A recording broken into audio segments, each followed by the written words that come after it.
Right. నమస్తే. తెలంగాణ రాష్ట్రంలో తెలంగాణని తెచ్చుకున్నది అస్తిత్వ పునాదుల మీద. మన తెలంగాణ యాసను భాషను అవమానిస్తుంటే తట్టుకోలేక వందలాది మంది బలిదానాలతోటి తెలంగాణను తెచ్చుకున్నాం. అదే తెలంగాణ మీద మళ్ళొకసారి తెలంగాణ ఆత్మగౌరవం అస్తిత్వము అనే అంశాలు ఆ తెలంగాణలో మళ్ళొకసారి ఉత్పన్నమవుతూ ఉన్నటువంటి సందర్భం కనిపిస్తూ ఉన్నది. నిజంగా చంద్రబాబు నాయుడు లేకుంటే అసలు తెలంగాణ కావచ్చు హైదరాబాదే లేదని చెప్పి మళ్ళొకసారి మాట్లాడుతున్నటువంటి మాటలు వినిపిస్తూ ఉన్నాయి. తెలంగాణ అస్తిత్వం మీద దాడి జరుగుతూ ఉన్నది.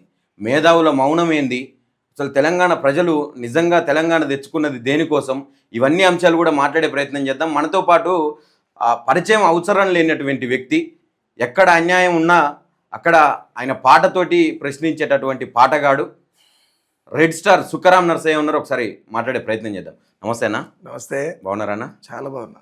ఎట్లన్నా తెలంగాణ అంటే ఉద్యమాలు చూసినాం, తెలంగాణ గడ్డ మీద బలిదానాలు చూసినాం, తెలంగాణ అస్తిత్వం ఆత్మగౌరవం మీరు కూడా చాలా పాటలు రాసే ఉంటారు, అనేక పాటలు మన అస్తిత్వం గురించి ఎట్లా కొట్లాడినాం ఏందనేది.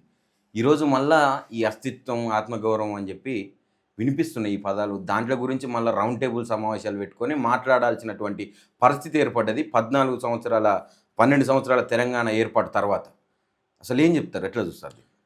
తెలంగాణ అనేది ఏదేమైనా ఎన్నో ప్రాణత్యాగాలతో ఇలా అంటే సమాజం మాట్లాడుకుంటున్నటువంటి తెలంగాణ బలదేశ తెలంగాణ ఉద్యమాన్ని, ఇక్కడ చనిపోయినటువంటి 1200 మందిని, ఆ తల్లుల ఒక గర్భశోకాన్ని, ఈ తెలంగాణ రాష్ట్రం సిద్ధించినటువంటి ఆ యుద్ధ పరిణితిని ఇదంతా మాట్లాడుకుంటారు. కానీ తెలంగాణ 60 ఏళ్ల సంధి జరుగుతున్నటువంటి తెలంగాణ రైతాంగ సాయుధ పోరాటంలో 5,000 మంది ఎవరు లేరు.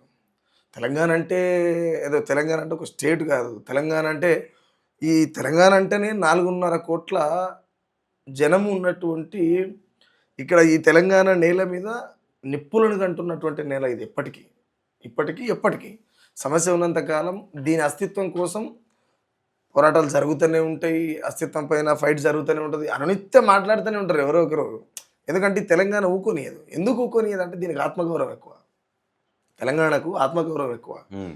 ఒక్క మాటలు చెప్పాలంటే మనం పొరగాలు మాట్లాడుకుంటే ఒకందో కూడా గుంజుకుంటే నీ అయ్య జాగిరారా భయ్ అంటారు. బరాబర్ నా అయ్య జాగిరే తెలంగాణ, బరాబర్ నా అయ్య జాగిరే. నా అయ్య జాగిరి మీదకి ఇంకెవడో వస్తే, పక్క రాష్ట్రపోడు వస్తే బొక్కలీర కొట్టి తోలుతాం కదా ఖచ్చితంగా.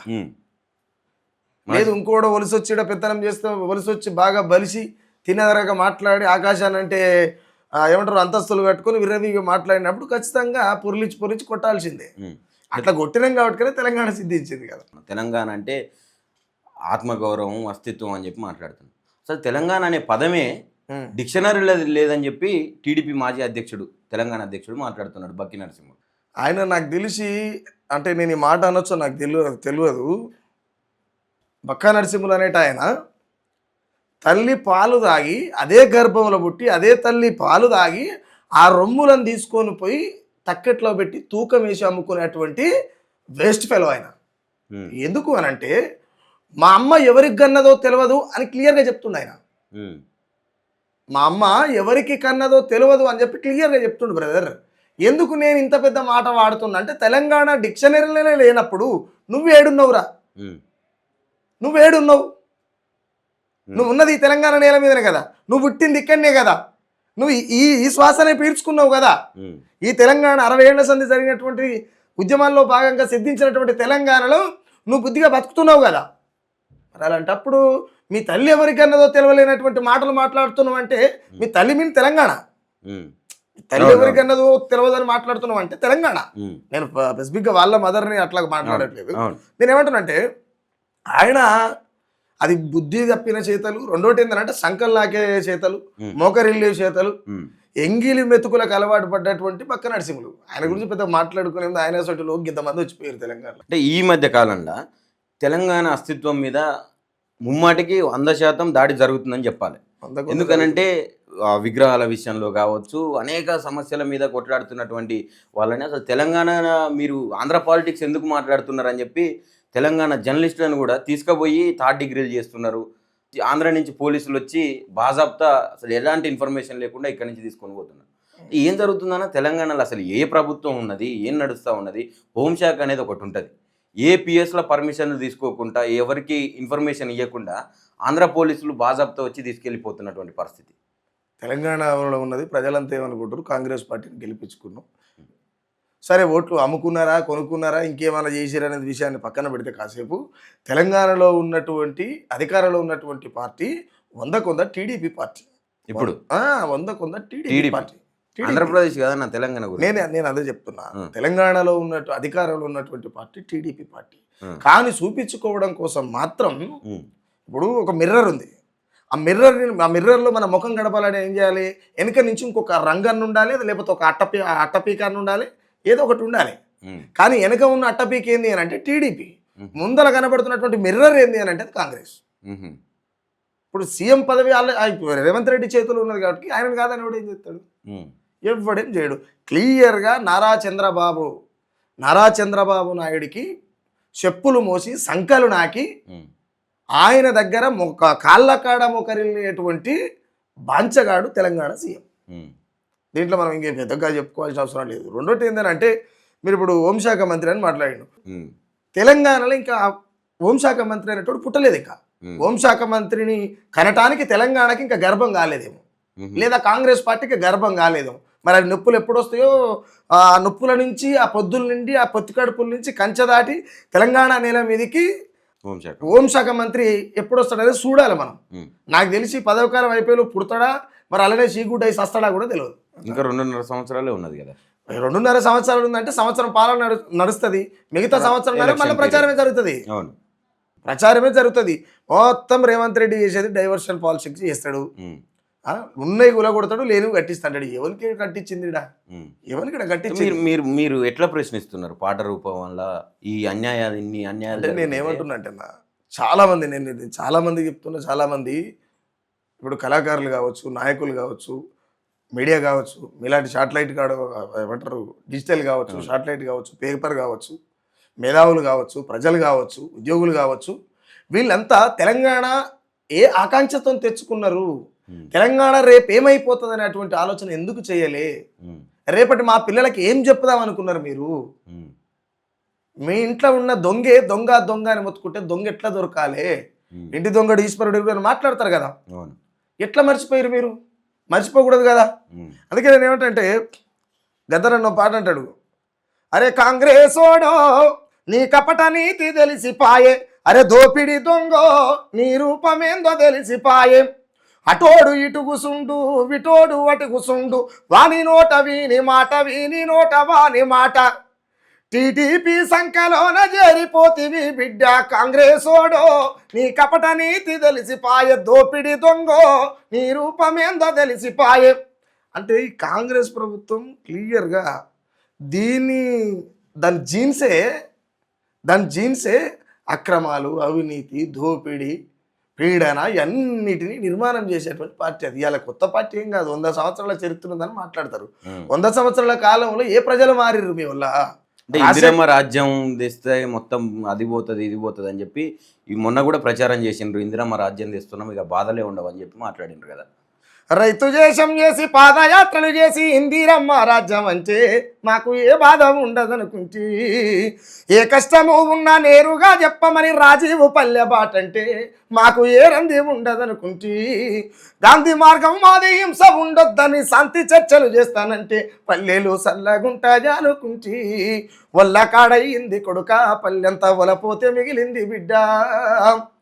రాజశేఖర్ రెడ్డి వచ్చినప్పుడు కూడా ఇందిరమ్మ రాజ్యం అని చెప్పారు. శాంతి చర్చలకు అని చెప్పి ఫుల్ టైఫాయిడ్ జ్వరంతో అనేకమైనటువంటి అది అంటే ఊహించినటువంటి అనారోగ్యంతో మంచాలలో పడుకున్నటువంటి పల్లెటూర్లలో పోయి కూడా శాంతి చర్చలకు పిలిచి ఇక్కడ చంపిర్రు. మళ్ళా ఆదివాసాల కాడికి పోయి అక్కడ చంపారు. ఉత్సవం మంచాలలో పడుకున్న వాళ్ళని నక్సలైట్లను చంపేపించింది కాంగ్రెస్ ప్రభుత్వం. కాంగ్రెస్ ప్రభుత్వం ఇందిరమ్మ రాజ్యం ఎవరికే మిగిలిచ్చిందన్నా?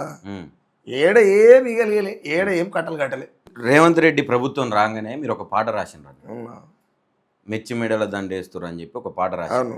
అసలు ఆ పాట నేపథ్యం ఏంది, ఎప్పుడు పుట్టింది, ఎందుకు రాయాలి? అంటే నేను ఆయన ఒక మాట ఏమన్నానంటే, రాష్ట్రానికి సీఎం ఎవడైనా సరే, నువ్వైనా నేనైనా ఇంకెవరైనా, రాష్ట్రానికి సీఎం ఇంట్లో తండ్రిలే అంటాడు. రాష్ట్రానికి నువ్వు తండ్రి స్థాయిని మర్చిపోయి ఒక తాటకి లెక్క మాట్లాడుతుంటే నడవదు.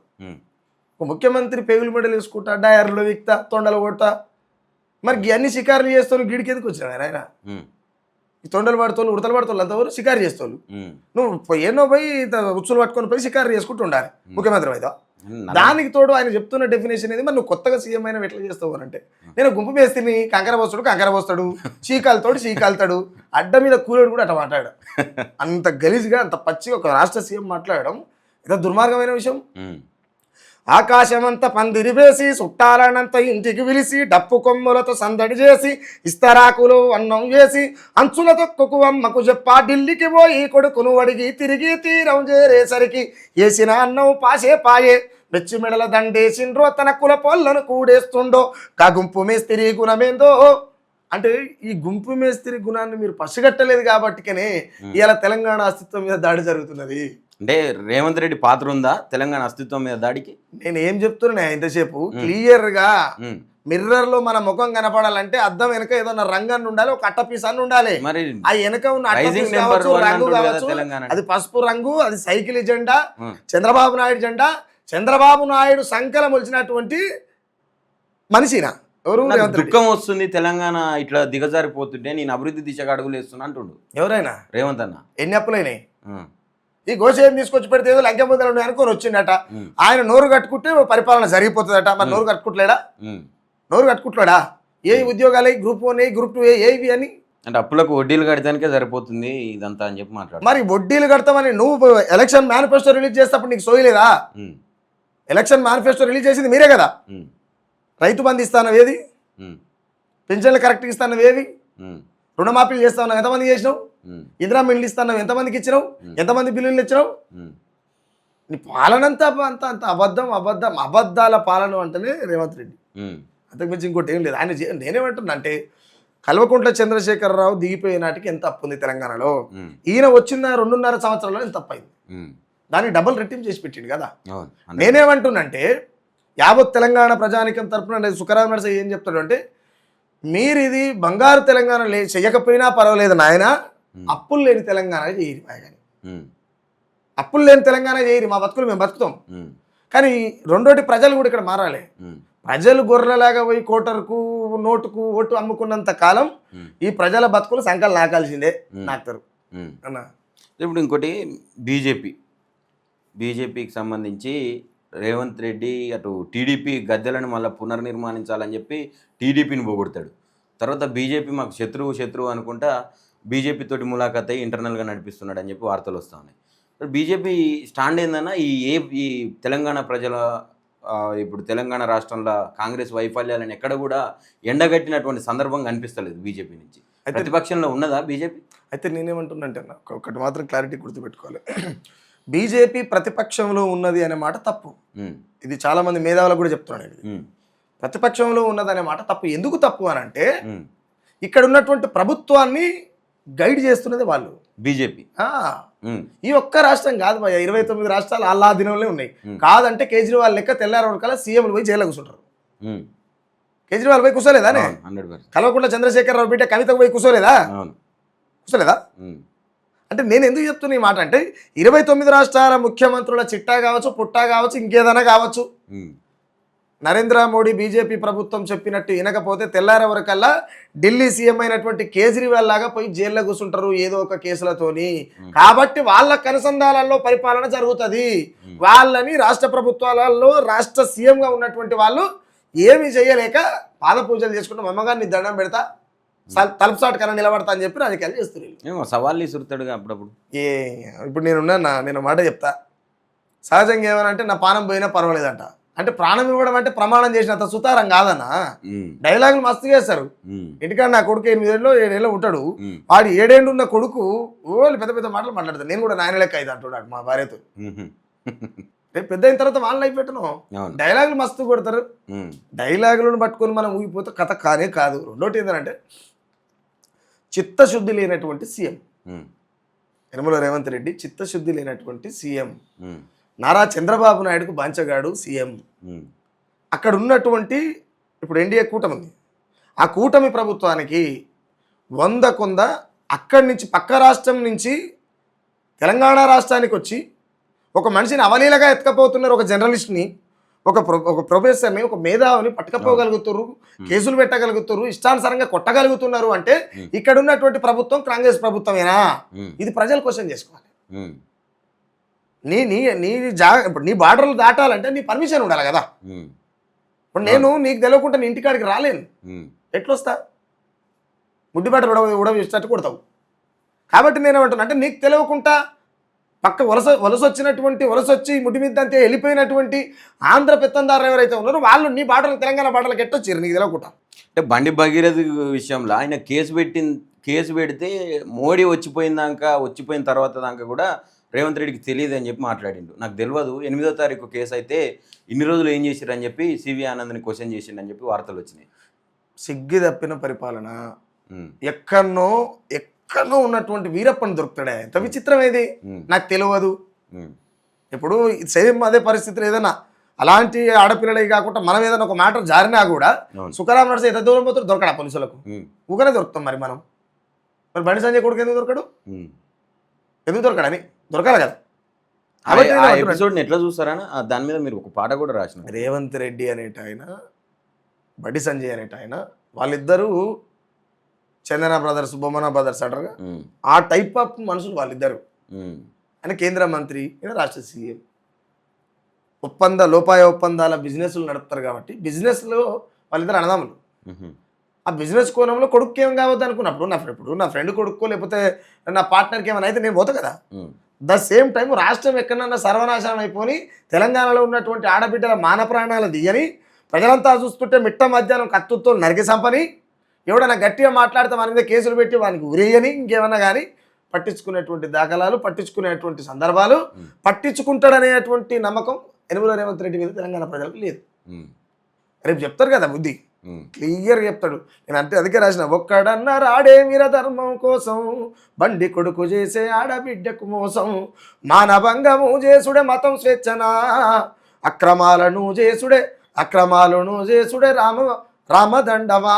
అంటే ఈ కోణంలో మనం ఎప్పుడైతే మాట్లాడతామో, రావణ లంకను తగలా పెడితీరా ఎల్లా, సీతమ్మను పట్టుకపోయినందుకు రావణ లంకను తగలబెట్టిన పోయేలా.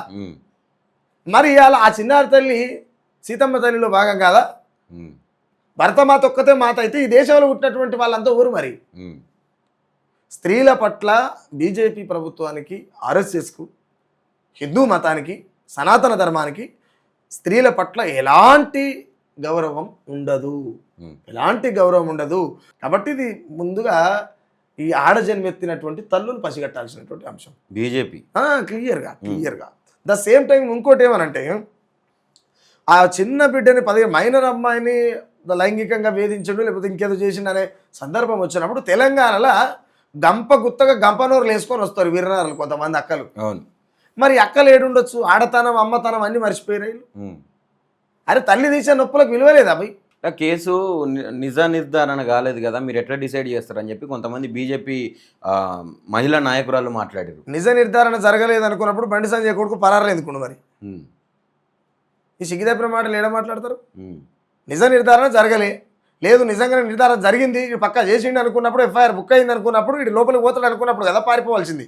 వాళ్ళు కేసు పెట్టే లోపల వాళ్ళని ఆపటాన్ని చేసి వాళ్ళ సంపదనాన్ని బెదిరించి నీకున్నటువంటి రాజకీయ బలాన్ని, అంగాన్ని అన్నీ నువ్వు అన్ని రకాలుగా వాడి నువ్వు దిగపోయినావు కదా. నువ్వు దిగపోయినావు అంటే దొంగమని అర్థం. ఇంకా మళ్ళీ దానికి ఇళ్ళ పెట్టి చూసుంటుంది. ఇంత అరాచకం నడుస్తున్నది కాంగ్రెస్ పరిపాలనలో అని చెప్పి మాట్లాడుతున్నావు. ఇటు బీజేపీకి మంచిగానే ఉన్నది, అటు టీడీపీ కన్సర్న్లలో నడుస్తున్నది అని చెప్పి మాట్లాడుతున్నావు. మరి మీ కళాకారులు ఏం చేస్తున్నారు? అన్యాయం జరిగితే ప్రశ్నించాల్సినటువంటి కళాకారులు మీ నోరులు ఎందుకు మూగబోతున్నాయి? అయితే నేను ఒకటి చెప్తా, నన్ను కళాకారులు అంటే ఒప్పుకోను అసలే. ఎందుకు అని అంటే, నాకు పాట పాడితేనే పూటకెళ్తుంది అనేటువంటి మనిషి నేను కాదు. నేను ఇడికెళ్ళి పోయిన తర్వాత ఇంకో పని చేస్తాను, సెటిల్మెంట్ చేస్తాను. కళాకారులు అనేవాళ్ళు ఇది క్లారిటీ. కళాకారులు అనేటువంటి పాటని నమ్ముకొని బతుకుతున్నటువంటి బిడ్డలు ఎవరైతే ఉన్నారో వాళ్ళందరూ కూడా అంటే నేను బతకలేనటువంటి వాళ్ళని అనడం భావ్యం కూడా కాదు. కానీ పాటని అమ్ముకొని, పాటని చేత పట్టుకొని, పాటని ప్రజలు కొట్టిన చప్పట్లతోని ఎదిగి ఇలా కద్దరు సొక్కలు వేసుకొని నాటకాలు ఆడుతున్న వాళ్ళని అందరిని అంటున్నాయి మాట ఓపెన్ కాదు. ఎంత పెద్దలైనా పర్వాలేదు, నాకేం ఇబ్బంది లేదు. అరే తెలంగాణ అస్తిత్వం మీద ఎన్నో పాటలు రాశారు కదా. ఏదో దెబ్బలు తిన్నారు కదా, రాత్రి పగులు ఇల్లు పిల్లలు వదిలిపెట్టి తిరిగిరు కదా. మరి అలాంటి తెలంగాణ మీద మళ్ళీ దాడి జరుగుతుంది కదా. అదే ఆ రోజు వాడుకున్నటువంటి పాటలు, ఆ రోజు రాసినటువంటి ఆ రచనలు ఏవైతే ఉన్నాయో అవి ఇప్పుడు ఎందుకు గుర్తొస్తలేవు, ఎందుకు పాడలేకపోతున్నారు, ఆ గొంతులు ఎందుకు మూగపోయినాయి? నేను ఏమంటున్నానంటే వాళ్ళు రాజ్యంలో భాగమయ్యారు. వాళ్ళు రాణిగారి కురుల మీద రాయడం, రాజుగారి నడక మీద రాయడం, రాజుగారు పరిపాలించేటువంటి బాగా మా రాజు పీకి కట్టలు కట్టిండి అని చెప్పి రాయడం, ఆ పనిలో నిమగ్నం అయ్యారు. ఇప్పుడు ఆయన ఎవరు ఇక పేరు చెప్తే బాగుండదు, ఆ జనం మర్చిపోయిన వాళ్ళని మళ్ళీ తెర మీద తీసుకురావాలంటే నాకు కొంచెం ఇబ్బంది అనిపిస్తుంది. కానీ చాలామంది ఇవాళ నేతల ఏమంటారు భాష వాడదు, కానీ నేతలై జోక్కుంటా కూర్చుని కొడుకులు. ఒక్కడన్నా ఇండివిజువల్గా కూడా అడుగు చెప్పు, ఒక్కని పేరు చెప్పు నాకు. ఎవరు లేడు. అంటే పాటకి 20 ఏళ్ళని కావచ్చు, వాళ్ళు రాసినటువంటి రచనలకు గిన్ని సంవత్సరాలు వచ్చినాయని చెప్పి కాదు, వేదికల మీద పెడుతున్నారు, ప్రోగ్రాంలు చేస్తున్నారు. ఏం లేదు, పాలు విండుకోవడమే. ఏం పీక్ కట్టలే, ఏం కట్టలే. వాళ్ళు పాలు విండుకునే పనే అది, ఓపెన్ గా పాలు విండుకునే పనే. ఇప్పుడు మొన్న రవీంద్ర భారతిలో కావచ్చు, సుందరయ్య విజ్ఞాన కేంద్రంలో కావచ్చు, చాలా మంది సభలు పెడుతుంటే చూస్తున్నాను నేను. మీరు పెట్టే సభలకు భాషా సంస్కృతి తెలంగాణ అని ఏ లెక్కతో పెడతారు పేరు? ప్రభుత్వం మీ వెనకెందుకు ఉంది అసలు? మీరు ప్రజల పక్షాన ఉండాలి కదనే. అవును, ప్రభుత్వం మీ వెనకెందుకుంది? ప్రభుత్వం మీకు లక్షల కొద్దికి ఇచ్చి సభలు ఎందుకు పెట్టిస్తుంది? ఏం నాకేం అర్థం కాదు. ఇది దొంగన కొడుకులంతా. ఎస్పి బాలసుబ్రహ్మణ్యం విగ్రహం ఇక్కడ పెట్టినప్పుడు తెలంగాణ వాదులు కొంతమంది దాన్ని అడ్డుకునే ప్రయత్నం చేశారు. నా తెలంగాణ పాట పాడడానికి నిరాకరించినటువంటి వ్యక్తి విగ్రహం నా తెలంగాణలో ఎట్లా పెడతారని చెప్పి దాన్ని ఒక అడ్డుకునే ప్రయత్నం చేస్తే, అదే గద్దర్ కూతురు వెన్నెల గారిని ఇక్కడి నుంచి ఆంధ్రప్రదేశ్కు పంపించి చంద్రబాబు గారితో ములాఖాతు కావడం కావచ్చు, అక్కడ విగ్రహం పెట్టాలని చెప్పి గద్దర్ గారిది ఒక లెటర్ ఇప్పియడం కావచ్చు, ఇలాంటివి జరిగినాయి.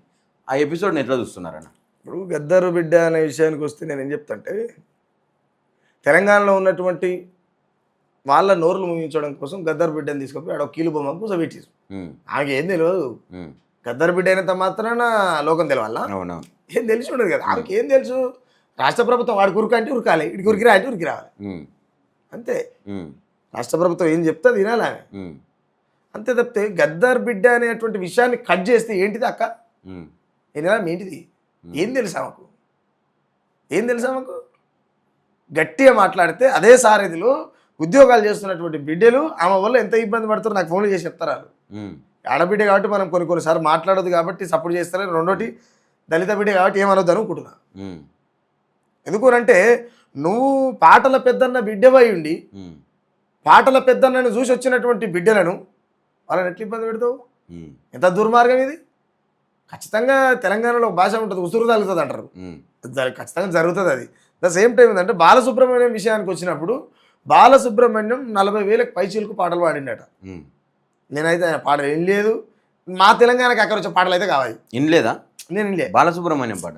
నేను ఇన్న పాటలు అన్ని మా అయ్య భాగవతం పాటలు పాడి తిన్నా, మా అమ్మ కలుపుజేల పాటలు పాడి తిన్నా, మా ఏమంటారు మా ప్రాంతం నక్సలైట్ల ప్రాంతం, నక్సలైట్ల పాటలు విన్నా, ఎర్రజెండా పాటలు విన్నా, మా ఏమంటారు బహుజన ఉద్యమాల పాటలు విన్నా, ఇవే విన్నాం. అంటే సుక్కరామ్ నరసయ్య ఒక్క సినిమా పాట వినలేదు నేను, అసలు విననే వినలే అన్నాడు.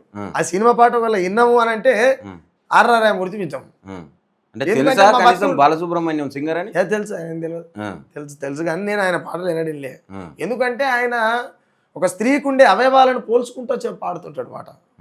నిన్న పృథ్వీవన్న ఎవరు అంటారు, పృథ్వీవన్న కాదు పాషం గారికి అన్న అంటుండు, ఈ అమ్మ గిసంటోడు ఈడేం పాట కాడరా నాయన అనిపించింది నాకు. అది కూడా ఇట్లా పోల్చుకుంటూ పాడతాడని పాషం గారికి అన్న ఆ యూట్యూబ్లో చూస్తే ఆయన అంటుంటే అయినా నేను ఆయన పాటలు కూడా నేను ఎందుకు ఏమంటానంటే 40,000 పాటలు పాడినటువంటి బాలసుబ్రహ్మణ్యం శాకాహారి, క్లియర్గా మంచిగా 40,000 పైచీలకు పాటలు పాడినటువంటి బాలసుబ్రహ్మణ్యం శాకాహారి, శబ్దం మాంసాహారి, బాలసుబ్రహ్మణ్యం స్వరం శాకాహారి. మరి శాకాహారి అయినటువంటి స్వరాన్ని మాంసాహారి శబ్ద తరంగాలకు తలిగినప్పుడు అపవిత్రమైతాయి కదా. మరి 40,000 పాటలు అపవిత్రమైన పాటలేగా, పవిత్రం ఎట్టయితాయి? అవునా కదా? 100%. ఇప్పుడు మనం నిష్టగా ఉండాలంటే ఉల్లిగడ్డ కూడా తినవే. మరి శబ్దం 100 మాంసాహారే. ఇప్పుడు డప్పెట తయారు చేసి అది మాంసాహారి శబ్దమే కదా. మాంసాహారి శబ్దం శాకాహారి స్వరాన్ని ఎట్టగలిపిన బాలసుబ్రహ్మణ్యం. మా బుడి కళల్లో నవిలి ఊమిచ్చినటువంటి పాటను నువ్వెట్ట నవిలి మింగినావు? మళ్ళా మా లాలాజలాలలో నాలింది కదా, మా నాలికల మీద నాణ్య పాటను నువ్వు ఎట్లా నవిలి మింగినావు? తుక్కిళ్ళని మింగి బతుకుడింది నాకు అర్థం కాదు. ఆ తుక్కిళ్ళని మింగిన బొమ్మలు పెడితే మనోళ్ళు పోయి గొప్పలు చెప్తారు. ద సేమ్ టైం రేవంత్ రెడ్డికి ఆయనకైతే అసలు అని నేను ఏమనాలో కూడా అర్థమవుతుంది. నాకు బూతులు మాట్లాడడానికి లేదు కాబట్టి, వాళ్ళ బూతులు మాట్లాడేది ఉంటే ప్రపంచం మీద లేని బూతులు రాసి కూడా తిడుతుంది నేను. రేవంత్ రెడ్డి మీద అంత పగ నాన్న? పగ మీన్ నీ అస్తిత్వం కోల్పోతుంది. నీ అస్తిత్వం అంటే నీ తల్లేయా, నీ తల్లి, నీ బిడ్డో, నీ ఇల్లాలో, లేకపోతే ఇంకేదో. ఆత్మగౌరవం అంటే అమ్మతో సమానం అంటారు కదా. తల్లి కొంగు చూస్తుంటే తల్లి కొంగు చూస్తుంటే మరి కొడుకు ఎట్లా చూస్తుండు? మరి కొడుకు అనొచ్చా? ఎట్లా అంటావా? కాబట్టి అందుకు బాధ అనిపిస్తుంది నాకేం. ఏంది నాకేం కోపం అన్నా. ఇప్పుడు ఎన్టీఆర్ స్టాచ్యూ విషయానికి వస్తే ఏం చెప్తావు ఎన్టీఆర్ గురించి? ఇప్పుడు నేను మాట ఇచ్చిన మాట నిలబెట్టుకున్నా అని చెప్పి రేవంత్ రెడ్డి గొప్పగా చెప్తున్నాడు. మైత్రివనం సర్కిల్లో ఎన్టీఆర్ విగ్రహం పెడతా అని చెప్పి జూబ్లీ సెలక్షన్లో చెప్పిండు, అది నిలబెట్టుకున్నాడు. అయితే నేనేమంటున్నంటే, తెలంగాణకు సంబంధం లేనటువంటి వ్యక్తులు వీళ్ళు. చంద్రబాబు నాయుడు కావచ్చు, వెంకయ్య నాయుడు కావచ్చు, రోసయ్య కావచ్చు, కిరణ్ కుమార్ రెడ్డి కావచ్చు, రాజశేఖర్ రెడ్డి కావచ్చు, పవన్ కళ్యాణ్ కావచ్చు, ఆయన ఎవరు ఇప్పుడు నువ్వు చెప్పిన ఎన్టీ రామారావు కావచ్చు, తెలంగాణకు సంబంధం లేనటువంటి వ్యక్తులు. బతకలేక పొట్ట చేత పట్టుకొని మన గడపలలోకి వచ్చి బిచ్చం ఎత్తుకొని బతికి వెళ్ళాలి. అవునా? అయితే ఈ కోణం నేను ఎందుకు చెప్తున్నట్టే, ఎన్టీఆర్ విగ్రహం ఇక్కడ పెడుతున్నారంటే కొత్తగా ఇక్కడ పెట్టవలసినటువంటి అవసరం ఏం లేదు. ఆయన బొమ్మలు చాలా ఉన్నాయి తెలంగాణలో. ఏపీగా ఉన్నప్పుడు ఎక్కడ పడితే అక్కడ పెట్టిరు, వాళ్ళకి నచ్చిన కాడలో పెట్టిరు కదా. నేనేమంటానంటే ఇక్కడ కొత్తగా పెడుతున్నారంటే దీన్ని డైవర్షన్ పాలిటిక్సే. లేకపోతే బండి కొడుకుని కేసుని మభ్య పెట్టడం కోసమా, లేకపోతే పవన్ కళ్యాణ్ మాట్లాడుతున్నటువంటి, లేకపోతే చంద్రబాబు చేస్తున్నటువంటి ఈ వాక్యాలను కప్పిపుచ్చుకోవడం కోసమా, ఏదో ఒకటి తెర మీదకి తేవడమే తెలంగాణలో ప్రస్తుతం ఉన్నటువంటి సైకిల్ కాంగ్రెస్ పని. అంటే ఒకటి ముందలేస్తే దాన్ని డైవర్ట్ చేయడానికి పబ్లిక్ ని వేరే. రేవంత్ రెడ్డి అంటేనే డైవర్షన్ అన్న. రేవంత్ రెడ్డి అనే దానికి డెఫినేషన్ ఇప్పుడు సంగతి గుర్తుపెట్టుకోరు, తమిళ కూడా అదే పెట్టుకోరు. రేవంత్ రెడ్డి అంటేనే డైవర్షన్, పరిపాలన కాదు. ఆయన ప్రజల్ని పాడపై పండబెట్టి ఊరేగిచ్చేటువంటి పరిపాలకుడు ఆయన. ఇది ప్రజాపాలన అంటుండు. ప్రజాపాలన కానే కాదు, పైశాచిక పాలన ఇది. పేనిగల మీద బొంగులు ఏరుకొని తినే పాలన ఇది. అర్థమైందా? పీనిగల మీద బొంగులు ఏరుకొని తినేటువంటి పాలన. ఎందుకు అనంటే సచ్చిన శవాలను విక్క తినేటువంటి వ్యక్తులు తెలంగాణను పాలించారు కొంతకాలం. ఆ సచ్చిన శవాలను కూడా పిక్క తినేటువంటి నేతల ఎలగొట్టడం కోసమే 60 ఏళ్ల స్వరాష్ట్ర ఉద్యమం జరిగింది. ఆ స్వరాష్ట్ర ఉద్యమంలో వేలాది మంది బిడ్డలు చనిపోయారు, వేలాది మంది తల్లుల కడుపులు కాలి. ఆ కడుపు శోకం, ఆ తల్లుల కన్నీటి బాధ, వాళ్ళ జీవితం మీకు ఎందుకు కనపడతలేదు? ఎందుకు కనపడతలేదు? మీ అమ్మ నొప్పులు తీసి కన్నట్టే వాళ్ళ అమ్మలు కూడా కన్నారు కదా. తెలంగాణలో ఉన్నటువంటి ప్రతి ఒక్క బిడ్డ 4.5 కోట్ల జనాభా రోడ్డు మీదకి వచ్చి జై తెలంగాణ అంటే వచ్చినటువంటి తెలంగాణ, ప్రజల గొంతుల నుంచి పుట్టినటువంటి తెలంగాణ, ప్రజల గొంతుల నుంచి పుట్టినటువంటి తెలంగాణ అనేటువంటి వేదిక మీద కూర్చొని తెలంగాణకు అన్యాయం జరుగుతుంటే ఆపేది పోయి అన్యాయం చేస్తున్నటువంటి వాళ్ళకు అండగా నిలబడడం అనేది ఈ తెలంగాణ బద్ధశత్రువులు, తెలంగాణకు పూర్తి వ్యతిరేకులు వీళ్ళు. మీ స్టార్ట్ ఏందన్నా సుక్కరామ్ నర్సయ్య స్టాండ్ ఏంది? దీని మీద మాట కావచ్చు, పాట కావచ్చు, ఏ రకంగా ముందుకు తీసుకొస్తున్నారు? ఇప్పుడు జరుగుతున్నటువంటి పరిణామ క్రమంలో ఒక పాట చేస్తాం. ఇప్పుడు కళాకారులు పాటలు పాడేటోళ్ళు ఉన్నారు కదా. నేను అందుకే ఏమంటున్నా, దుఃఖము తీరిందని దుమ్దాం బంద్ చేస్తిరి, దొంగలెళ్ళిపోయారని దరువులు వదిలేస్తిరి, ఎవనికి వచ్చింది స్వేచ్ఛ, ఎవనికి తీరింది బాధ, పవరు ఎవరి లవరాయే ఎవరి ముడ్లు గడుగుతుంది, పవరు ఎవరి లవరయ్యింది ఎవరి ముడ్లు గడుగుతుంది, తెలంగాణము అంటే రాష్ట్రము కాదు 4.5 కోట్ల జనము రగిలే నిగడను పాట చేస్తున్నారు. తొందరగా చేస్తారు. ఎందుకంటే ఇక్కడ మేధావులు కూడా జోకెటోడు జోకుతుండు గీకెటోడు గీకుతుండు, జోకెటోడు జోకుతుండు గీకెటోడు గీకుతుండు, అడిగేటోడు ఎవడున్నాడు తెలంగాణలా, అంత ఏడబోయి పండు కుర్ర లోపటర్రలా. అంటే కొడుకులంతా ఏడవరు ఆ పాటలు చెప్తా.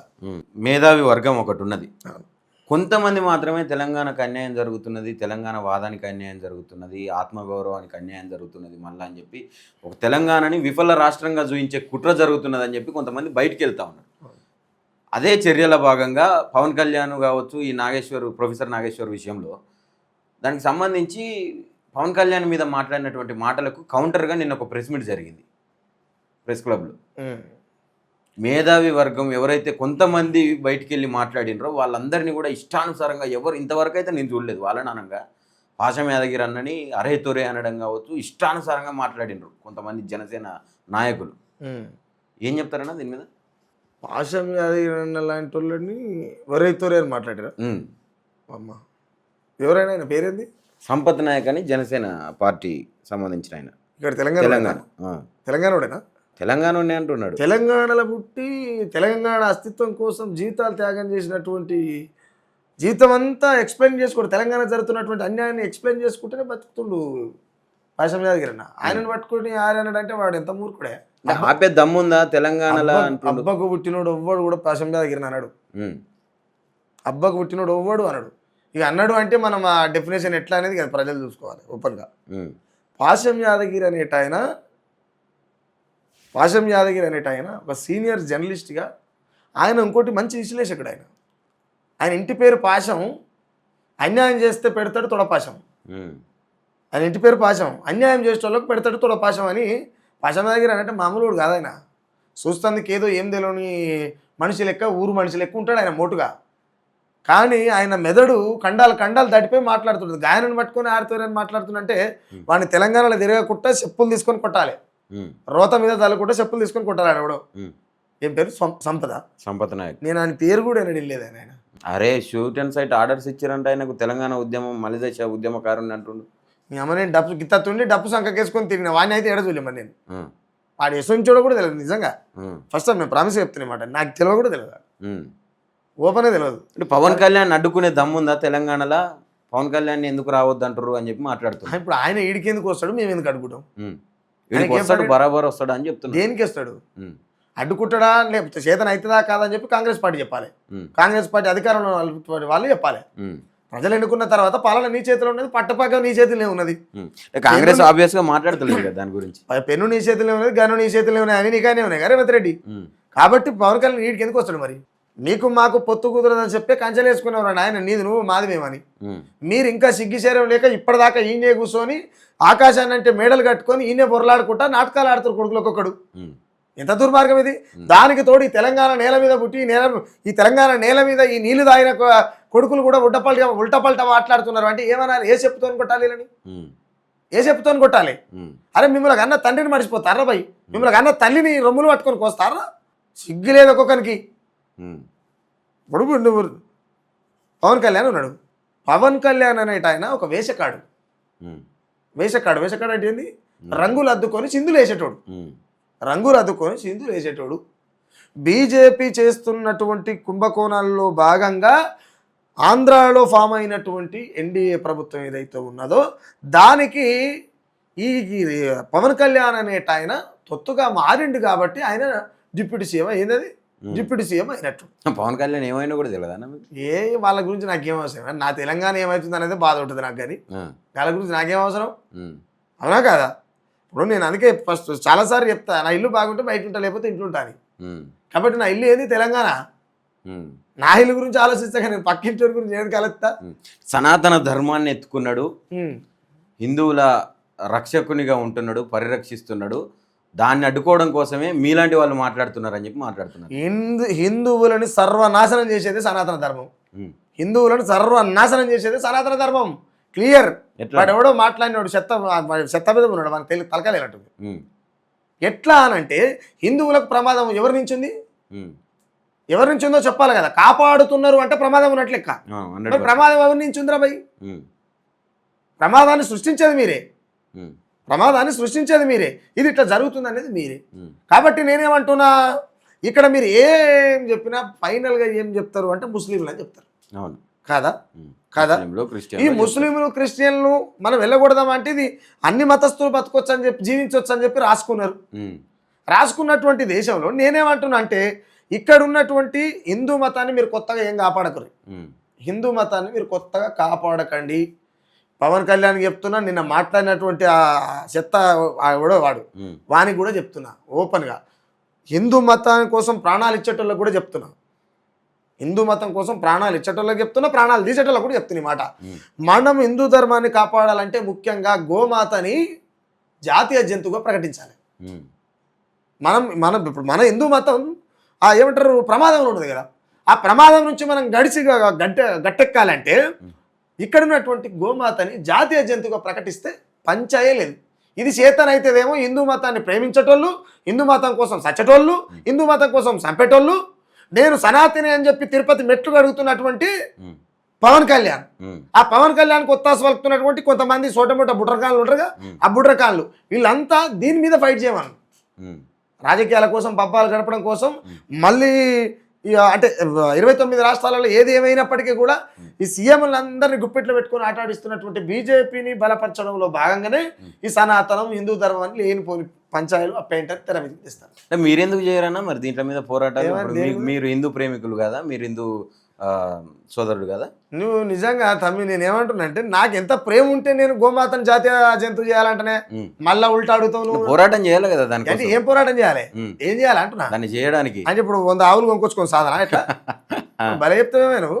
మరి ఇళ్ళని ఏ రకంగా చేయమంటున్నా? ఇప్పుడు నేను ఏమంటున్నా, మతానికి కొన్ని సంఘాలు ఉన్నాయి, మతానికి కొన్ని సంఘాలు ఉన్నాయి, సనాతన సంఘాలు ఉన్నాయి, మత సంఘాలు ఉన్నాయి, గురు సంఘాలు ఉన్నాయి, RSS ఉన్నది, ఇవన్నీ ఉన్నాయి కదా. మతాన్ని అడ్డు పెట్టుకొని రాజకీయాలు చేసేటువంటి వాళ్ళు గోమాతని జాతీయ జంతువుగా చేసేందుకు యుద్ధం చేయాలి. అర్థమవుతుందండి అనేది? వాళ్ళు చేయాలి. నన్ను చేయమంటావు? వాళ్ళు నడిచి వచ్చే కాలానికి నేను కూడా ఎదురుపోతా, ఏమవుతుంది? నాది కూడా చేస్తా, తప్పేం లేదు కదా. ఏం మరి యుద్ధం చేయమంటే 100 ఆవులు తెచ్చి చదవమంటారు, మళ్ళీ రైతులు కావాలా? ఎట్లా? నేను మనం కూడా హిందువులే కదా, మనం ఎందుకు చేయొద్దు? నేను హిందువునో కాదా నాకు ఇంకా క్లారిటీ లేదు భయ్య ఈ విషయానికి అయితే. హిందువో కాదా కూడా క్లారిటీ. హిందువుల కోసం పని చేయమంటే పని చేస్తాను నేను, కానీ నేను హిందువునా కాదా అనేది ఇంకా క్లారిటీ లేదు. ఎందుకు లేదు అని అంటే, నేను ఒకవేళ హిందువుని అయితే అంటరాను ఎందుకైనా, నేను హిందువుని అయితే అంటరాను ఎందుకైనా, ఈ దేశంలో వెలువాడని మించినటువంటి బందికాన ఉన్నదా ఏనన్నా ఉంటే ఎవడు చూపిస్తాడో ఆ కొడుకుని రమ్మన్న దగ్గరికి. మేము ఏ నేరం చేసినామని చెప్పి వెళ్ళేసిర్రా భయ్, ఇప్పటికి వెళ్ళేస్తూనే ఉన్నారు కదా. ఇంకా ఉన్నదానా ఈ కులం అంటే వేలువేతలు అంటే చూపించాలంటే, నీకు చూపించాలంటే ఎట్లా చూపించాలి? ఉన్నదని అడుగుతున్నావు. నార్మల్గా ఎవరు మాట్లాడినా చెప్తున్నారు కదా, పెద్ద పెద్ద నాయకులందరూ కూడా ఈ రోజులలో అవన్నీ ఎక్కడి అని చెప్పి మాట్లాడుతున్నారు. ఎవడాడు అన్నది? అన్నోడు ఎవడు అని పేరు చెప్పి తీసుకొని కూడా పోయి ఎందుకు చెప్తాను మాట అంటే, కులం పోదా బాబు, కులము పోదు. ఒకప్పుడు దొర ఉన్నాడు ఊర్లో, ఆ దొర ఇవాళ సూటు బూట్ వేసుకొని కార్పొరేట్ అయ్యాడు అంతే. దేశం మారింది. మీరన్నట్టుగా మతాన్ని అడ్డు పెట్టుకొని రాజకీయం చేస్తున్నది బీజేపీ. అంటే అవును, బీజేపీలో కూడా మేము అందరికి టికెట్లు ఇస్తున్నాం, అందరికి సమన్యాయం చేస్తున్నాం అని చెప్పి మాట్లాడుతున్నారు కదా. బీజేపీ అన్ని కులాలకు టికెట్లు ఇస్తున్నాం, అందరికి చేస్తున్నాం, అదే కదా ఇప్పుడు అన్న. అయితే నేనేమంటున్నా అంటే అన్న, మాయలత అనేట ఉంది మొన్న ఫోటో, ఆమె ఉంది కదా, ఒక ఆయన ఏం చేసి ఒక ఇంటర్వ్యూలో, మీకు అసలు అంటే మీరు ఇంత పెద్ద సీట్ మీకు ఎట్లా ఇచ్చారు అని, నేను హోమాలు చేసిన, అమ్మవారి టెంపుల్ కట్టిన, రాముని అది చేసిన ఇది చేసిన అని చెప్పింది ఆమె. మీరేమి ఇట్లా చెప్తారు? ఎవరిని నమ్మాలి మరి? మేము నేను ఎవరిని నమ్మాలి? నన్ను నమ్మే ప్రజలకు నేను ఏం చెప్పాలి చెప్పు, నువ్వే చెప్పు మరి. ఎట్లనో మరి అది ఎవరికి ఇచ్చారు టికెట్లు? వాళ్ళ సంఘాలు నాగటానికి ఇస్తారు.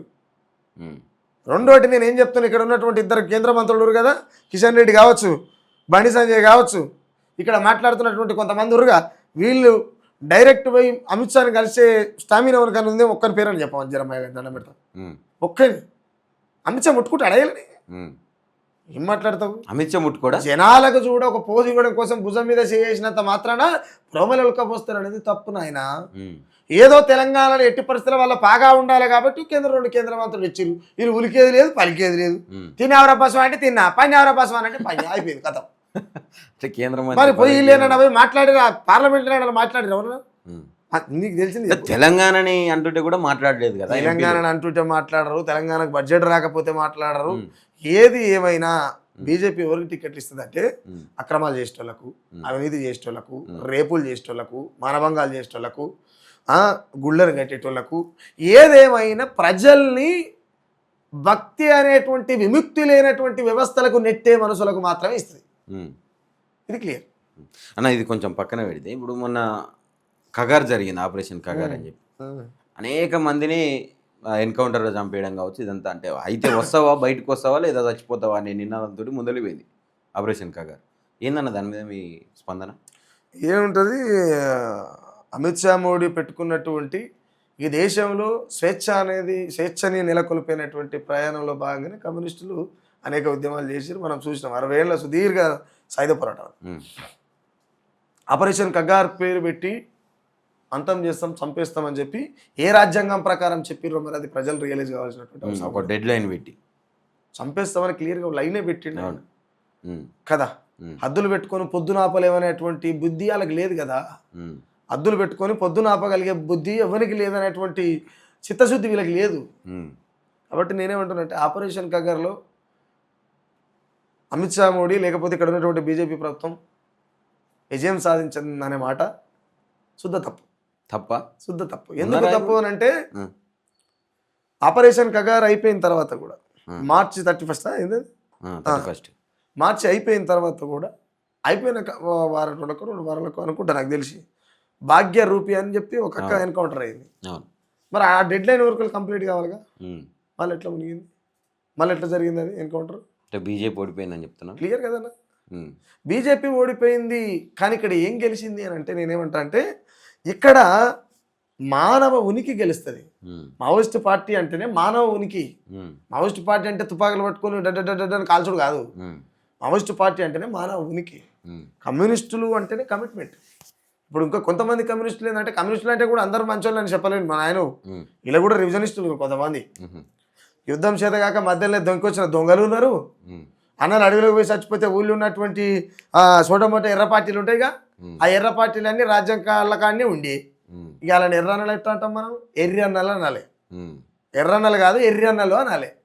ఎవడన్నా గజ్జ మాట్లాడితే చూద్దాం ఆ సంగతి. కానీ అయితే నేనేమంటున్నానంటే ఆపరేషన్ కగార్లో నక్సలైట్ పార్టీ విజయం సాధించింది.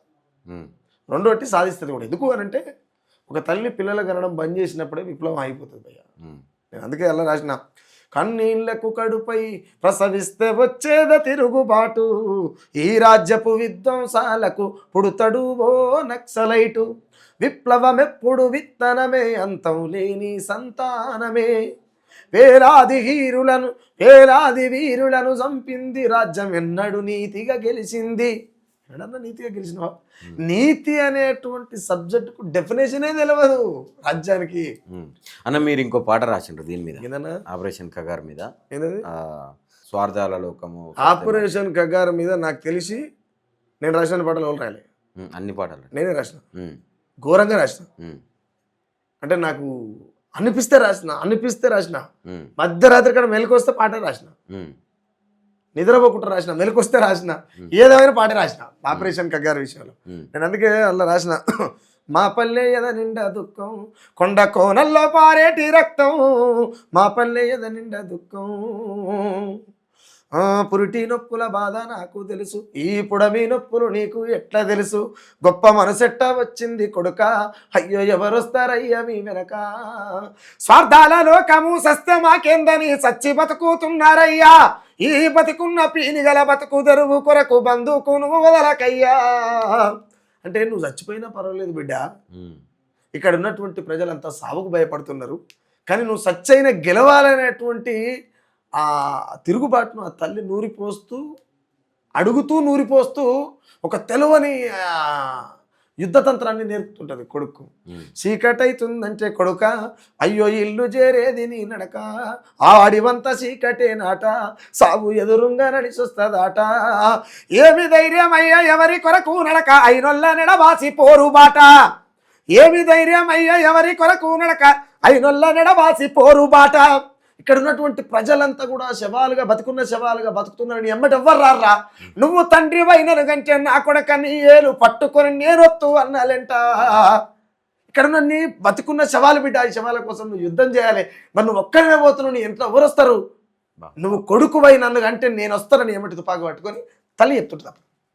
ద సేమ్ టైం ఎరచేసి ఎంటబడి వేటాడే సర్కారు ఎవని సంపద కొరకు ఈ కాల్చి వేతలు, రాజ్యహింసల నడవరాలిపోయిన ఆ మరణాల చరణాలు ఎన్నో విన్నా, సచ్చైన పంచిండ్రు పేదలకు భూములు అడవిసిగ నిండా మోదుగు పూలే అన్నలు, ఏడున్న సాబు దప్పదుర కొడుక పిరికి పందెల బతుకు నువ్వు బతకక, నువ్వు చచ్చిపోరా భయ్, నువ్వు చచ్చిపో, ఇయ్యాల కాకపోతే రేపు చస్తావు, కానీ నువ్వు ఒక మగోళ్ళ లెక్క చచ్చిపో బిడ్డ. నీ బతుకుకు ఒక అర్థం ఉండాలిరా, నీ పుట్టుకకు ఒక అర్థం ఉండాలి, నేను తీసిన నొప్పులకు లెక్క ఉండాలా బిడ్డ ఈ భూమి మీద. అంటే ఆ ఉద్యమం ఎంత గొప్పదైతే ఒక తల్లి కొడుకును వదిలేసుకుంటుంది. ఈ బతుకున్న శవాల కోసం నువ్వు బంధువుకు వదిలిపెట్టకు, బంధుకంటే చంపడమా కాదు కదా. ఈ రాజ్యంలో జరుగుతున్నటువంటి అక్రమాలు, అవినీతి, భూమి ప్రజాపరం అయినప్పుడే ఈ భూమి మీద సమస్య పోతుంది, తిరుగుబాటు పోతుంది. నక్సలైట్లకు పురుడు పోస్తున్నది కూడా ఇక్కడ ఉన్నటువంటి రాజ్యమే అనేటువంటి ఆ సంగతిని ఆ తల్లి పసిగట్టింది కాబట్టి ఒక కవి రూపంలో అది చెప్పగలిగినాం మనం. అంటే దీన్ని కొన్నిసార్లు చెప్తుంటే గుండె పలుకుతుంటుంది ఒకసారి. అది మనం చెప్పలేము, అది చాలా బాగా అనిపిస్తుంటుంది. ఎందుకు నేను నేను నేను మా అన్న, మా బ్రదర్, నా సొంతం అన్న, చదువు రాదు ఆయనకు, నా లెక్కనే. నేనన్నా 6-7 చదువుకున్నా, ఆయన మొత్తమే రాదు. ఏలిముద్ర ఆయన. నేను ఇప్పుడు నెక్స్ట్ ఆయన మీద పాట చేస్తున్నా. ఏంది పేరు రాయరానోడమ్మా, పేరు రాయరానోడమ్మా, పోరుకెట్లా పోయినాడో, రాత రాయరానోడమ్మా, రణమునెట్లా నడిపినాడో. చదువు రాదు, పేరు రాయరాదు, కానీ రణం నడిపిన జనం కోసం. అంటే ఆ ఎథిక్స్, ప్రజలు బాగుండాలనేటువంటి ఆలోచనలు, ఆ సంఘర్షణ నుంచి బయటకు వచ్చినటువంటి అంశాలు మనిషిని ఒక తిరుగుబాటుదారుని చేస్తాయి, ఒక జర్నలిస్ట్ని చేస్తాయి, ఒక రైటర్ని చేస్తాయి, ఒక సింగర్ని. అక్కడ ఉన్నటువంటి పరిస్థితులు మనుషులని అటు పట్టుకపోతుంటాయి. హిడ్మా మరణం అంతర్జాతీయమైందన్న. అవును, చాలామంది ఎన్కౌంటర్లో చనిపోయారు. ఈ హిడ్మా మరణంతో మొత్తం అన్ని నేషనల్ మీడియాలు కావచ్చు, అంతర్జాతీయంగా దీని గురించి చర్చ జరిగింది, మాట్లాడినరు. ఏమనిపించిందన్న దాని తర్వాత? అంటే నేనేమంటానంటే, హిడ్మా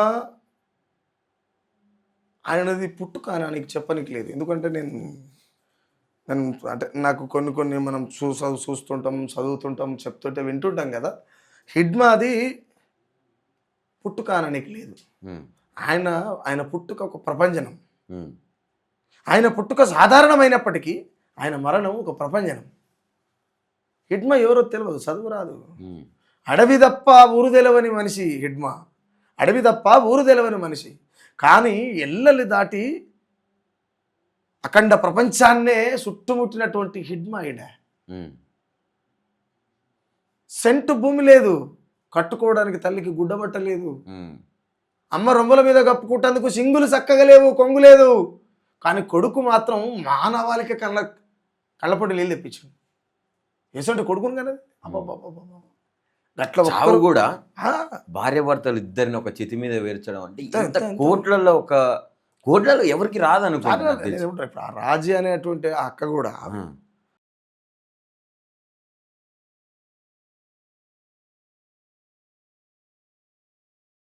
ఏముంటో చెప్పు, ఇంకేది ఉండదు నాకు తెలిసి అమ్మ జీవితంలో కూడా. ఎందుకు చెప్తున్నా ఈ మాట అంటే మళ్ళీ జనరల్ విషయానికి వస్తున్నా. భర్త చనిపోతే భార్య విధవరాలుగా చనిపోయినంత కాలం కుమిలిపోవడం, గత జ్ఞాపకాలని తలుసుకొని రోజు చచ్చిపోవడం. ఒకవేళ భార్య చనిపోతే భర్త వాడు చెప్పుకోలేక, కనీసం దోస్తు కూడా చెప్పుకోలేక, ఇప్పుడు మగపిల్లగాడు కదా, చెప్పుకోలేక మధ్యాహ్నానికి అలవాటు నిద్ర పట్టక నరకం అనుభవిస్తూ సచ్చిందాకా రోజు చేస్తూనే ఉంటాడు. అడెన్నాడు బతుకున్నాడు, సచ్చిందాకా రోజు చేస్తూనే ఉంటాడు, ఎన్నాడు బతుకున్నాడు. కానీ అలాంటి జీవితం నుంచి ఒక అజరామరమైనటువంటి సాగు చచ్చిరాలు, అజరామరమైనటువంటి సాగు. వాళ్ళ సాగుని మనం అంటే మాటలలో చెప్పలేం భయ్యా. ఏదో సంతృప్తి పాట హిడ్మా మీదనే రాసినది పాట. ఇందాక కన్నీళ్లకు కడుపై అనే పాట నేను హిడ్మాది కూడా ఎందుకు అనుకున్నామంటే, హిడ్మా ఆ విలేజ్, ఆ వాతావరణం చూసినటువంటి క్రమంలో నాకు అనిపించింది ఏంటి అని అంటే, పుట్టేడు దుఃఖంలో పువ్వర్తి గ్రామం, తల్లి పుంజికి మిగిలే కన్నీటి తానం, కొండ కోనల కొడుకులని సాదుకున్నా, వాగు వంకల బిడ్డలని చూసుకున్నా, కొండ కోనల కొడుకులని సాదుకున్నా, వాగు వంకల బిడ్డలని సాదుకున్నా, కొడుకులారా బిడ్డలారా కడుపారగనుకున్న పోగొట్టుకున్నా, గొడ్డురాలునై ఒంటరిగున్నా, పుట్టేడు దుఃఖంలో పువ్వర్తి గ్రామం, తల్లి పుంజికి మిగిలే కన్నీళ్ళ తానం. జీవితకాలం కన్నీళ్ళతో తాను అంటే దుఃఖం తీరని దుఃఖం అనేది కుటుంబం మొత్తం అందరిలోనే పోగొట్టుకున్నది. కానీ నిజంగా అసలు ఎంత అమ్మో, అది చెప్పలేం. ఏదో అంటే మనం మనస్తృప్తి కోసం పాట రాస్తాం, మాట్లాడతాం, అంటే ఇటువంటి ఇంటర్వ్యూలలో చెప్తామేమో, కానీ అవి మనం రాతలకు ఊహలకు అందనటువంటి అంశాలు అవి. ఎందుకనంటే కొన్నిసార్లు అనిపిస్తుంది, భూమి మీద జనజీవనంలో ఉండి కూడా నిజం మాట్లాడినందుకే పెద్ద యోధుడు అని చూస్తారు ఆయనని. అవును, మీరు చూస్తున్నారు నాకు తెలిసి. 100%. అవును, ఇప్పుడు సుక్కరామ నరసింహ ఉన్నాడు, అవును. అరే కత్తి లాంటి పాటలు రాస్తాడు భయ్, నిప్పు లాంటి అక్షరాలను పెడతాడు భయ్, ఎవ్వరిని వదిలిపెట్టాడు భయ్, ఉమ్, తోపు భయ్, ఎవ్వరికి వెళ్ళాడు భయ్, ఉమ్, మస్తు పొగరు ఉంటుంది భయ్. ఉమ్, అరే ఇదంతా ఉత్తదేరా భయ్. ఉమ్, నేనేమంటున్నా అంటే ఇదంతా ఉత్తదే. ఎందుకు అని అంటే నిజం మాట్లాడితేనే తోపు అయితే, నిజం బతకడం కోసం, నిజాన్నే బతికించడం కోసం వాళ్ళు నిజంగా చనిపోతారని తెలిసి కూడా పోయి ప్రాణాలు ఇవ్వడం గాలే కదరా పోయి బతుకులు. ఉమ్, నేను ఈడ పెళ్ళంకాడ సంసారం చేసి పిల్లలకంతి 3 పూటలు తింటుంటి, నచ్చినప్పుడు తాగుతుంటి, ఏసీలో తిరుగుతుంటి, అందరికి పరిచయం ఏముంటి, లోకం మీద అందరు గుర్తుపట్టే జనజీవన ఆయన వలన. దగ్గరికి వచ్చే జనజీవనలే ఉంటి. నేను నిజం మాట్లాడడం కూడా చేత కాకపోతే నా పుట్టుకకి అర్థమేముందిరా ఇక, ఉమ్, నా పుట్టుకకి అర్థమేముంది నిజమే మాట్లాడకపోతే, ఇక నేను మా అయ్యకు పుట్టినట్టెట్టా. కాబట్టి వాస్తవాలను మాట్లాడడం పెద్ద అదేం కాదు, వాళ్ళ జీవితాలు పుచ్చుకుంటే మనం ఎంత బ్రదర్. రేటిగా మీ విషయానికి వద్దామన్నా. అన్నా అసలు పాట ఎప్పుడు ఎత్తుకున్నాడు సుక్కరామ నరసయ్య? పాట ఈ కొత్తగా ఎత్తుకునేది ఏం లేదు. ఉమ్, పుట్టగానే డప్పులు వేసిన కులంలో పుట్టాం. ఉమ్, పుట్టగానే అందరు తొట్టెలు వేస్తే మామూలు డప్పులు వేస్తాం. తొట్టెలు కూడా లేదుగా, ఉమ్, మనకెక్కడైనా. తొట్టెలు కూడా లేదు. పుట్టగానే డప్పులు వేస్తే డప్పు మళ్ళీ పెట్టి డప్పులు వేస్తే ఉమ్, పెరిగిన లేవు. ఉమ్, పాట కొత్తగా మనకు అబ్బేది ఏమి ఉండదు. ఉమ్. బై బర్త్ మన ఉమ్మనీరులోనే ఉంటుంది అది, పాట అయినా దరువు అయినా. మీరు వాడిన ఫస్ట్ పాట, నేను మీకు పేరు తెచ్చిన పాట, మిమ్మల్ని పాట అయ్యి సుక్కరామ నరసయ్య పాడగలుగుతాడు, పాటగాడు అని చెప్పి గుర్తించినటువంటి ఒక పాట. అంటే బాగా పరిచయం అయినటువంటి పాట అంటే నేను అదేంది, ఎవరయ్యా భారతదేశం అభివృద్ధిలో ఉన్నదంది, అది నిజమైతే దేశంలో ఏమేమి మారిందో తెలపరండి, ధనికులై నొల్లు తొడిగిడిసి నా బట్ట అంగడంగడి చూడు పాత బట్టల మూట, మండు టెండల్లోన చెమట సుక్క కుదడిసి పేదొల్ల ఎన్నుపై చిరిగిన చొక్క, రెక్క ముక్కలు చేసి పూట గడిపేటోళ్ళు అంగట్ల పాతంగిలాగు కొనుక్కుంటుంటే, ఎవడయ్యా అరే ఎవడయ్యా భారతదేశం అభివృద్ధిలో ఉన్నదంది, అది నిజమైతే దేశంలో ఏమేమి మారిందో తెలపరండి. ఇంత లోతుగా ఎట్లా పోగలిగినాం అంటే, అదే అంగట్ల ఆదివారం అంగట్ల పాత బట్టలు కొనుక్కొని వేసుకున్న సుఖరామ నరసయ్య, ఉమ్, లగ్జరీ లైఫ్ అనుభవించినటువంటి సుఖరామ నరసయ్య కాదు, ఈయన పాత బట్టలు వేసుకొని వచ్చినటువంటి సుఖరామ నరసయ్య. ఉమ్, నేను కొన్ని సందర్భంలో చూస్తున్నా, బతుకు తెరువు లేక బతకాలే నీ తల్లి, మనసు చంపుకొని ఒళ్ళమ్ముకుంటుంది, కిడ్నీలు రక్తాలు అమ్ముకుంటున్నారు, గుడి మెట్లపై చేరి అడక తింటున్నారు, ఇంట్లో టీవీ నుంచి బైకు మోటారు దాకా ఫైనాన్స్ అప్పిచ్చి ప్రాణాలు తీస్తుంటే, ఎవడయ్యా భారతదేశం అభివృద్ధిలో ఉన్నదంది, అది నిజమైతే దేశంలో ఏమేమి మారిందో తెలపారండి. నాకు స్ప్లెండర్ బైక్ ఉండే, ఉమ్, అది ఇప్పటికి కూడా ఉంది. ఉమ్, నా లైఫ్లో ఫస్ట్ టైం కొనుక్కున్నది. ఒక 16,000 డ్యూ ఉండేది క్లియర్, ఉమ్, చౌటుప్పల్ల సెకండ్ లైన్లో కొనుక్కున్న బండి. బట్ ఫైనాన్స్ డ్యూ ఉంది, నేను కొత్తగా పెళ్ళైంది, కట్టే పరిస్థితులు లేను, బండి గుంజుకపోయాడు. ఉమ్, కట్టినాడు 5,000 కడితే ఇచ్చాడు, బండి గుంజుకపోయాడు. ఎట్లా ఏంది పరిస్థితి, అరే ఇంత ఘోరమా, ఉమ్, ఇచ్చేది ఆడే కట్టపోతే గుంజుకపోయేది ఆడే, ఈడ నేనేంటిది మరిగా. ఉమ్, అందులో భాగంగా నేను అది అనుభవించే రాసిన, అది కూడా ఉమ్, దువ్వంగా రాలేటి తగినింటికల నేరి ఇటుకే సందుల నడవ భద్రపరుచుకొని, దువ్వంగా రాలేటి తగినింటికల నేరి ఇటుకే సందుల నడవ భద్రపరుచుకొని, ఈ నల్ల కురులకు బలమంచి దోస్తులు సిక్కెంటికలు తీసే ఇరిగిన దువ్వెళ్ళు, దువ్వి పారేయవలసినటువంటి ఎంటికలు నేను చిన్నగా ఉన్నప్పుడు మా అమ్మ ఉత్తరం ఇట్లా ఆకిట్లకి ఇట్లా పారేసేది. అరే ఈ టైంలో ఈ జనరేషన్లో ఆ ఎంటికల్ని ఏమంటారు చుట్టి ఒక కాడ పెట్టి పిన్నిస్ రుబ్బరు కొనుక్కుంటారు, ఎటుపోతుంది. దువ్వి పారేయవలసినటువంటి ఎంటికలు అమ్ముకుంటున్న దేశంగా మారిపోయింది మన దేశం. ఇంక ఏడ బాగుపడ్డట్టు. ఉమ్, అంటే నేను ఇంకో చరణంలో ఏం చెప్పినంటే, పడద బట్టల గూడు పత్తకే లేదాయే, ఉమ్, ఆడు బాబానికి పెద్ద బిల్డింగ్లు ఏమంటారు ఉమ్, అది ఉంటుంది, దానికి సరిపోదు, కానీ దాని పక్క పొంటే ఇటు ఒక పడద బట్టలు ఎదటి బొంగును ఉంచి పడద బట్టలు కట్టుకొని ఉంటాడు, ఉమ్, ఎటు జానడు ఉండదు, అలా సంసారం చేసి పిల్లలు కట్టాడు. ఉమ్, అది ప్రాక్టికల్గా చూసిన నేను చిన్నగా ఉన్నప్పుడు మా అమ్మ నన్ను నేను కొంచెం పెద్దగా అవుతున్న సందర్భంలో ఎన్నో సీరాడికి వచ్చి తొట్టెలు కట్టి కంప చెట్టు గట్టి ఊపిందట నన్ను. ఉమ్, అంటే ఇవన్నీ చూస్తుంటే చాలా బాధ అనిపిస్తుంటుంది. అందులో భాగంగా ఈ పాట రాసే క్రమంలో చాలా పాటలు రాయాల్సి వచ్చింది, ఇటు వచ్చేసిన అన్న. నా మీ నోటి నుంచి ఒక పాట వినాలని ఉంది. ఏంటది? వీర తెలంగాణ బలే పాట ఉంది ఒకటి. వీర తెలంగాణ రగిల విప్లవాల కిల్లర్ అని ఉమ్, ఒక వేదిక మీద చూసిన ఉమ్. చాలా అద్భుతంగా పాట ఎవరు రాసిరో ఎవరు వాడిరో తెలియదు. నిస్సారన్న రాసి అన్న కరోనాలో చనిపోయాడు పాపం. అచ్చా. కరోనాలో చనిపోయాడు. ఆయన చాలా పాటలు రాసిండు, ఒక్క పాట అని కాదు.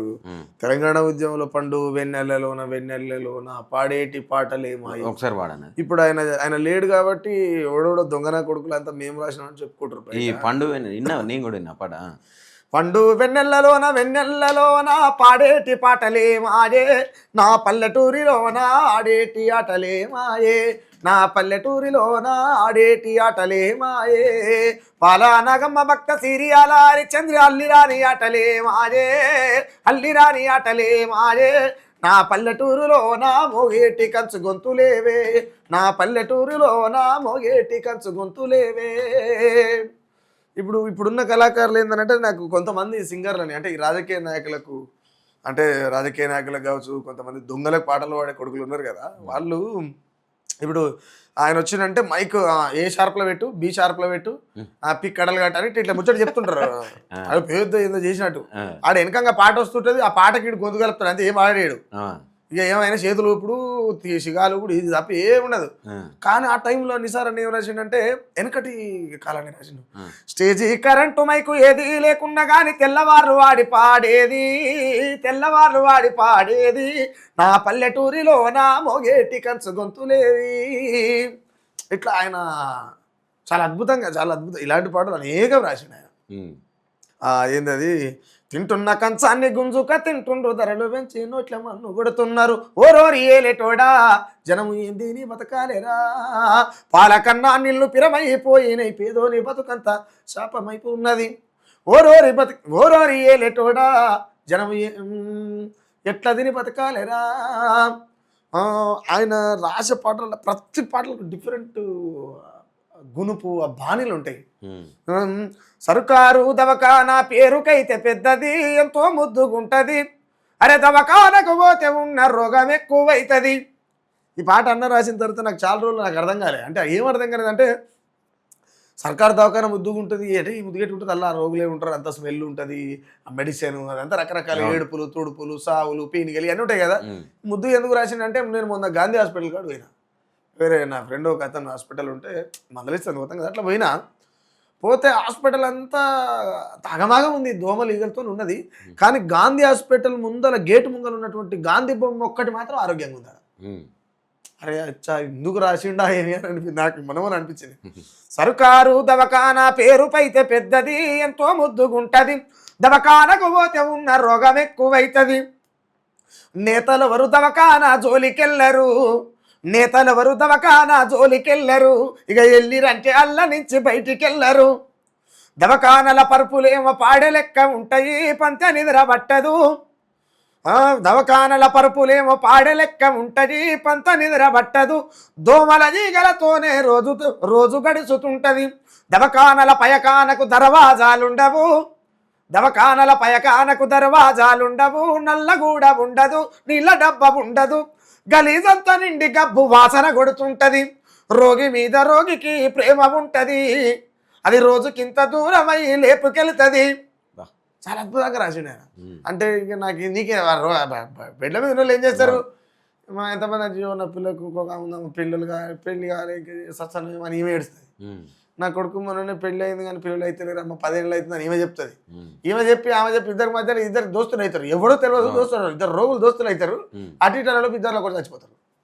అంటే సర్కారు దవాఖానా పరిస్థితి అటు అని ఇట్లా. అంటే ఇది ఎందుకు చెప్తున్నంటే, నిసార్ అన్న అనేట ఆయన చాలా అద్భుతమైన పాటలు రాసిండు. సిపిఐకి ఆయన ఒక బలంగా పనిచేసిండు. ఆయన పేరు ఎక్కడ వినబడకపోవడం అనేది జర బాధ అనిపిస్తుంది. వీర తెలంగాణ రగిలే విప్లవాల కిల్లరా, నల్లగొండ జిల్లంటే మండె నిప్పు పెల్లరా, వీర తెలంగాణ రగిలే విప్లవాల కిల్లరా, నల్లగొండ జిల్లంటే మండె నిప్పు పెల్లరా, సాకలి ఐలమ్మ సేవ సాటింపయ్యిందిరా, దొడ్డి కొమరయ్య పోరు ముగ్గులు పోసిందిరా, బందకి బలమందించి ముందు నడిసినాడురా, జనగామ సింహమయ్యి చెంగుర దూకిండురా, వీర తెలంగాణ బలే, వీర తెలంగాణ బలే, బల బల బల బల బల బల, వీర తెలంగాణ రగిలే విప్లవాల కిల్లరా, నల్లగొండ జిల్లంటే మండ్య నిప్పు పెల్లరా కొలను పాక విప్లవాల కొలనైనాదిరా పటపటమని నిర్మట పళ్ళు కొరికినాదిరా ఆకు నూరు ఆకు రాయి సాన పెట్టినాదిరా బైరను పెళ్లి పోరు సైరనై మోగెరా వీర తెలంగాణ రగిల విప్లవాల కిల్లరా నల్లగొండ జిల్లంటే మండ్య నిప్పు పెల్లరా చిట్టాల సౌటుప్పల సిచ్చు రగిలినాది ఇక చిట్టాల సౌటుప్పల సిచ్చు రగిలినాదిరా రాచకొండ ఎర్ర దండు కండగ నిలిసిందిరా బొల్ల పెళ్లి పులిగిల్లా బొబ్బిలైనాదిరా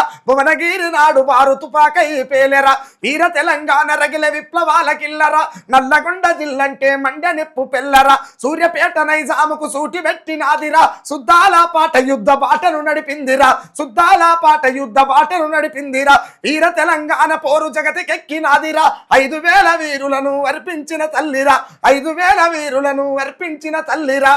ఎంత అద్భుతంగా రాసిన పాట, ఘోరంగా అసలు చలవా రాసిన పాట అన్న. ఉద్యమ టైంలో మీకు ఈ ప్రజానాట్య మండలి నుంచి కావచ్చు, మీరు పాడుకున్నటువంటి పాటలు కావచ్చు, ఎక్కువసార్లు మీరు పాడిన పాట, మీరు విన్న పాట ఏదన్నా?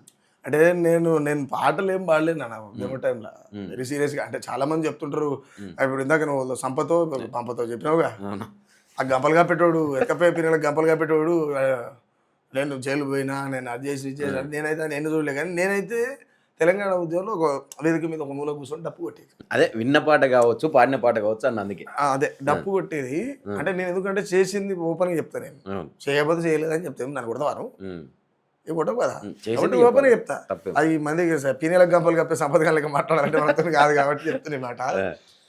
నేను తెలంగాణ నెత్తురు బారందెన్నడో నా తెలంగాణ పల్లెలో, నేలకు రాలందెన్నడో నా తెలంగాణ పల్లెలో, నేలకు రాలని అన్నడో నా తెలంగాణ పల్లెలో, హక్కుల కోసం పోరాడుతున్నారు తెలంగాణ బిడ్డలు, హక్కుల కోసం పోరాడుతున్నారు తెలంగాణ బిడ్డలు, నూనూగు మీసాలు దిప్పుతున్నారు తెలంగాణ పోరలు, నూనూగు మీసాలు దిప్పుతున్నారు తెలంగాణ పోరలు, నెత్తురు వారందెన్నడో నా తెలంగాణ పల్లెలో, నేలకు రాలందెన్నడో నా తెలంగాణ పల్లెలో.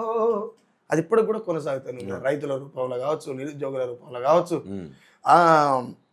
బతకలేనటువంటి తెలంగాణలో భవిష్యత్తు లేక బతకలేక చనిపోతున్నటువంటి సాగులు కావచ్చు, పాట ఇప్పటికి కూడా మనం పాడుకోవచ్చు. రేపు తెలంగాణ అస్తిత్వ ఉద్యమం మళ్ళీ మొదలు పెడితే కూడా అంటే మొదలయ్యే ఛాన్స్ ఉందా? అందుకని అవుతుంది.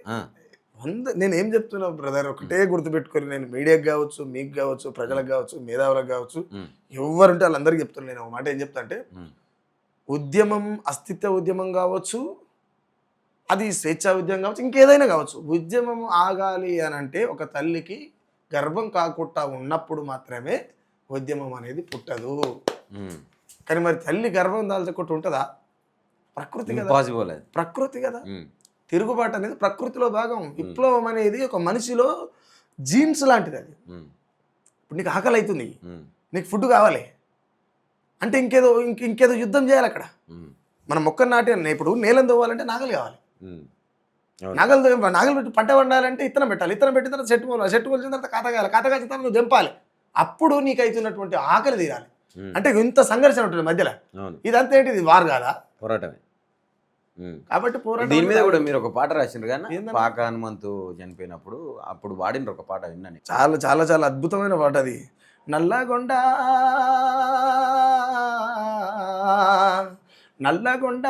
చండూరు మండలం పుల్యంల గ్రామం, ప్రజాయుద్ధం పాక హనుమంతును విప్లవ యోధుని గన్నదమ్మో, ప్రజాయుద్ధం పాక హనుమంతును విప్లవ యోధుని గన్నదమ్మో, మూటగొట్టే తండ్రి కాయ కష్టం నేర్పింది విప్లవ పోరుతత్వం.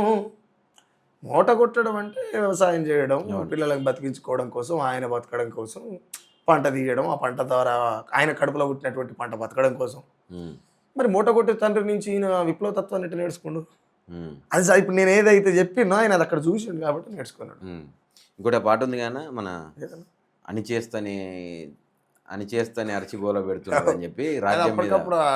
అవును, అరే అని చేస్తని అరిచిగోల పెడుతున్నావు, అని చేస్తని అరిచిగోల పెడుతున్నావు, నువ్వు ఆపాలేవురో అది నిప్పుల బాగు గనక, నువ్వు నిలుపలేవురో అవి విప్లవాలు గనక, మైకులను పట్టుకొని మందాలించి నొల్లందరి పెట్టారాని కేసు పెట్టి కటకటాల గుసోబెట్టి పెట్టారాని కేసు పెట్టి కటకటాల గుసోబెట్టి ప్రజల బాధలు చెప్పితే పైశాచిక పాలనయ్యి నువ్వు ఆపలేవురో అది నిప్పుల బావు గనక నువ్వు నిలుపలేవురో అవి విప్లవాలు గనక అంటే ఈ ప్రతి అంశం మీద ఉంటుంది ఆ పాట అప్పటికప్పుడు ఆ పేరుంది ఆ టైంలో. నా ఫైనల్గా ఇంకొక పాటతోటి క్లోజ్ చేద్దాం. తెలంగాణ ఇప్పుడు నల్గొండ జిల్లా బిడ్డవు. నల్గొండ అంటే పోరాటాలు గుర్తొస్తాయి. సాయుధ రైతాంగ పోరాటం కావచ్చు, అనేక రకాల పోరాటాలకు పురిటిగడ్డ నల్గొండ గడ్డ. మళ్ళీ ఒకసారి నిజంగా పోరాటాలు ఇప్పుడు మీరు అన్నారు కదా, ఖచ్చితంగా పుట్టే అవకాశం ఉన్నది, అస్తిత్వం రూపంలో కావచ్చు, ఇంకే కోణం వలనన్నా పోరాటం పుట్టాల్సి వచ్చిన పరిస్థితి వచ్చినప్పుడు, పుట్టే పరిస్థితి వచ్చినప్పుడు సుఖరాం నరసన్న నుంచి ఎలాంటి పాటలు వినొచ్చు? నేను చాలా అంటే నాకున్న అవగాహన మేరకు, నాకున్న మేధస్సు మేరకు నేను ఏదో చేస్తాను చెప్పను, కానీ నా స్థాయిలో నేను నా అవసరం సమాజానికి ఉన్నది అనిపిస్తే ఖచ్చితంగా అక్షరాలను అయితే అల్లను, అగ్గిపూలను తీసుకొచ్చి పెడతా పాటలు. అక్షరాలను అస్సలే అల్లను, అక్షరాల రూపంలో అగ్గిపూలు తీసుకొచ్చి పేరుస్తా పాటలు. ఆ అక్షరాలని అగ్గిపూలను చేసి అగ్గిపూలని గొలుసు తీరుగా అల్లి గోస చెప్తా, తెలంగాణ గోస చెప్తా. ఎందుకనంటే తెలంగాణ అనేది చాలా చాలా చాలా నేను అయితే ఓపెన్గా అయితే ఒక స్టేట్మెంట్ అయితే ఇవ్వగలుగుతా. ఈ తెలంగాణలో పుట్టినందుకు ఇంకా 100 అంటే మరో జన్మ లేదు, కాకపోతే ఒక ఆశ.